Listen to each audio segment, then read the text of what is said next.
Howdy folks, this is Justro at Metcalf Mills. Glad you could join us today. We're going to be working on a little 16-inch Meadows Mill, and we're going to be dressing the stones, and that's something I do a lot of, so I'm going to start kind of speeding through that and not doing a lot of videoing while I'm dressing stones. Y'all are real familiar with that, and I know you've seen enough of me pecking on a rock, so we'll do that from now on. There's some more interesting things on these grist mills that I work on. This one is particularly interesting because of what I found inside of it. It's pretty funny. You can stick with us. In the bullpen today, we got Bear for one. Hey Bear, hey boy. We got this little 16-inch Meadows Mill, and I got it off to two old boys, my friends and my buddies out in Jonathan's Valley, for another buddy of mine down in Texas.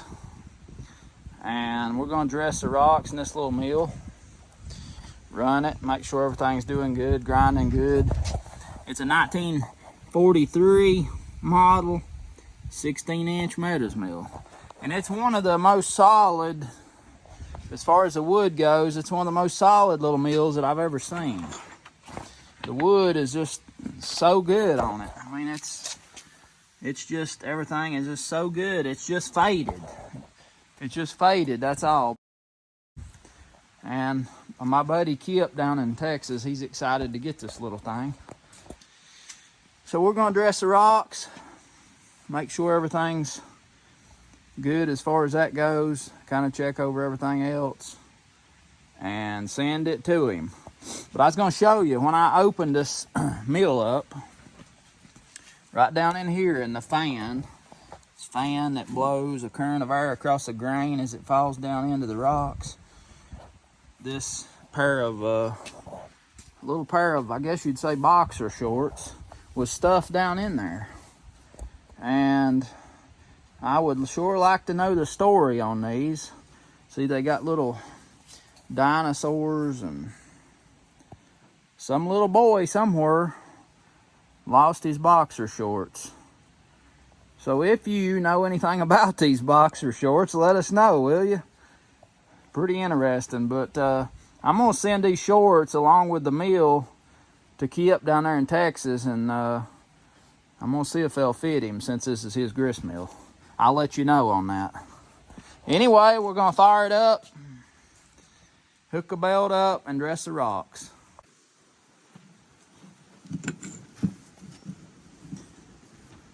To be in such good shape, this little mill had a hard life. Evidently it got hit by something at some time, but the base for the regulator fork that adjusts the flow of grain into the mill, the base got broke right here. So we're gonna have to do a little cast welding on that, get it fixed back up. For the wood to be in such nearly perfect condition, I don't understand. There's one of the hopper legs that is cracked as well that we're gonna have to do a little repair on. See how that's cracked right there? We'll have to take that off and fix it. Hopper's a little dingy, not too bad. Kip may wind up putting a new hopper on it anyway. So here are these two parts. This is the adjustment handle. The way this works. This little ear right here goes inside this groove, and the base sets together like so, so that when you move this lever, it raises and lowers this forks for the flow cup. So we'll weld that back up, fix that.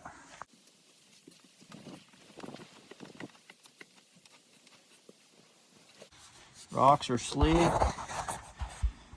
See how slick that is right there? Real slick. But that's what we're here for.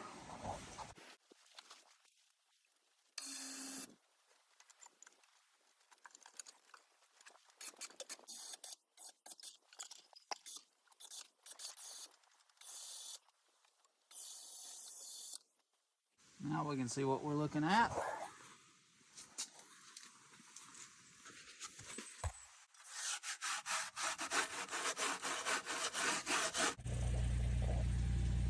Painted the stones. Now I'm gonna put this thing back together and run it and see what they look like, see what it reveals.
You can see over here on the runner stone, we got quite a bit of contact, but over here on the bed stone, about a third of it's no contact. So what that tells us is all this has got to be took down where the contact is to make sure that there's full contact on the whole stone.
Got all the dressing done. Now I'm going to pull the runner stone and the shaft out of the mill, and we're going to replace the old galvanized liner inside here with a new stainless steel liner. This will protect the wood from getting wore out by the corn mill and also make it more of a food grade setup. In order to do that, we have to pull the pulley, the eccentric, the spring, and the rub collars off of the shaft so that the shaft can come through the bearing and the runner stone will come out. First, I'm going to take the set screws out of the pulley hub.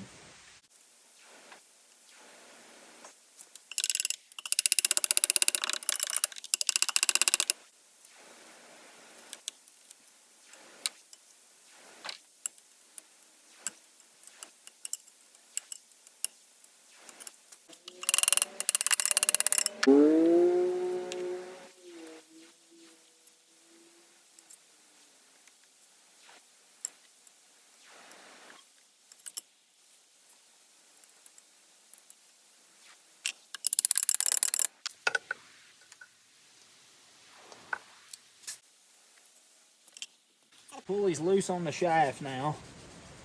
Just gonna clean this shaft a little bit so that the centric and the collars can be able to slip off pretty easy.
It's always a good stopping point when it gets dark, because I always start getting homesick about that time. I guess I am at home really, but anyway. The next part of this will be coming up soon, maybe later this weekend. I hope you can come back and join us. On the next time, we're going to get to go to Texas. Not really, but we can see what it looks like down there, and we'll get to meet Kip that this little mill belongs to. You can come back and see us.